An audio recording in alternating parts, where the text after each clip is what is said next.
La campagne s'est déroulée dans une atmosphère généralement calme et sans incident notoire. Cependant, elle n'a pas suscité un engouement particulier des électeurs.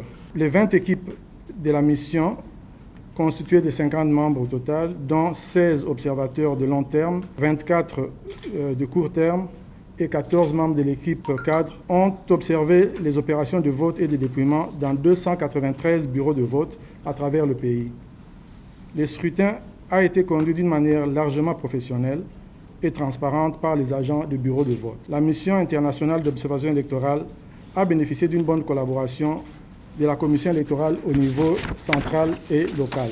Le scrutin s'est déroulé dans une atmosphère générale calme et propice à des élections apaisées. Les forces de l'ordre étaient présentes à l'extérieur des 94 bureaux de vote visités et se sont montrées généralement calmes et discrètes. La mission déplore toutefois la dégradation par endroits de l'atmosphère durant le scrutin, allant d'échanges verbaux violents sans incident notable au saccage d'une trentaine de bureaux de vote. 52% des bureaux de vote observés ont ouvert à l'heure légale. Le matériel prévu pour le bon déroulement du scrutin était présent dans la quasi-totalité des bureaux de vote et en quantité suffisante. Dans les rares bureaux de vote où le matériel manquait, il s'agissait principalement des isoloirs et de l'encre indélébile. La tablette utilisée pour l'identification des électeurs était présente dans 99% des bureaux visités et utilisée dans 96% des cas.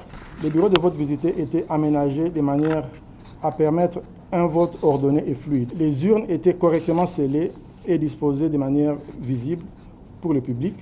Toutefois, la disposition de l'isoloir qui expose le dos de l'électeur aux personnes présentes dans le bureau de vote pour éviter la prise de photos de bulletins et l'achat de conscience était inadéquate et ne garantissait pas toujours le respect du secret du vote.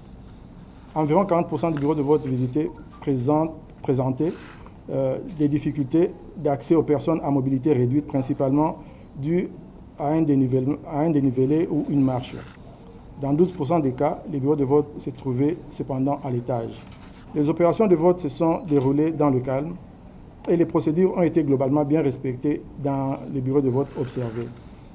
Seule la distribution des cartes d'électeurs et la vérification de l'ancrage du doigt des électeurs n'ont pas été systématiques. Le manque d'organisation dans la distribution des cartes a aussi quelque peu contribué à ralentir les opérations de vote, de même que les dysfonctionnements de certaines tablettes. La clôture et les dépouillements observés par la mission se sont déroulés dans le calme et sans incident. Les représentants des candidats étaient présents dans tous les cas. Ils ont tous signé le procès verbal des résultats et en ont reçu une copie. Leur présence, tant pendant le vote que le dépouillement, a permis à renforcer la transparence et l'intégrité des opérations. Toutefois, les membres du bureau de vote ont eu des difficultés à remplir le procès verbal et la feuille de résultats dans 25% des bureaux de vote. De même, l'affichage des résultats n'a pas été systématique. La présence des représentants des candidats et des listes a été massive. Elle a contribué à renforcer la transparence et l'intégrité des opérations. L'acheminement des résultats du bureau de vote vers les premiers niveaux de centralisation s'est fait sous escorte des forces de l'ordre dans tous les cas observés. Dans la totalité des commissions électorales locales visitées, y compris au niveau de la deuxième phase de centralisation, le comportement des forces de sécurité a été jugé calme, discret et professionnel.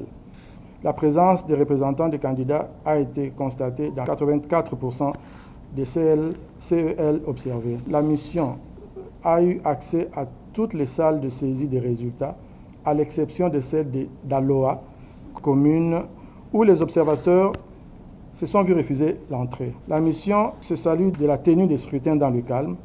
Aussi invite-t-elle les acteurs politiques ivoiriens à préserver cet élan et à inscrire leurs actions dans le cadre de la loi.